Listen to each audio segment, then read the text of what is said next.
Сәлеметсіздер ме? Каналыма қош келдіңіздер. Бүгінгі тақырып нәрестелердің құсуы. Балам күнде құсады, 3 айлық.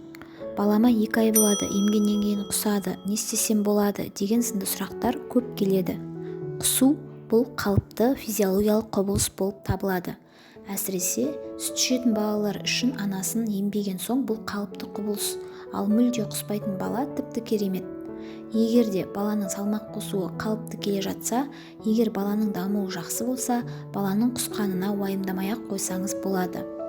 Тіпті бала жиі құсса да, көп мөлшерде құсса да, егер салмақ қосуы жақсы болса, демек бәрі жақсы деген сөз. Ал кейде құсуы қалыпты емес, яғни кейбір аурулардың көрінісі ретінде немесе дұрыс емізбеудің салдары болып жатады. Ал оның ауру көрінісі ма, әлде қалыпты ма, ол жағдайда не істеу керек деген сұрағыңызға дәрігерден ғана жауап аласыз.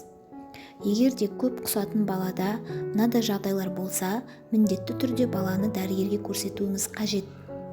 Олар: салмақ аз қосып жатса, баланың дамуында қандай да бір өзгерістер байқасаңыз, дамуы нашар деп күмәндансаңыз, құсу алдында немесе құсудан кейін жөтел пайда болса, құсу алдында немесе құсудан кейін бала демалуға қиналса, құсу балада ауырсыну тудырса, яғни бала жылап мазасызданса, көп реттік құсуы балада бөртпелер мен іш өтуі немесе іш қатуымен бірге жүрсе, баланың құсуы ақ түсті емес, ал қызыл, ашық қоңыр, жасылдау түсті болса, баланың құсуында сіз балаға бермеген бөгде зат болса, құсу емумен байланыссыз болса, фонтан тәрізді атқылап құсатын болса, осы симптомдардың кез келгенін балаңызда байқасаңыз, дереу дәрігерге көрсетіңіз.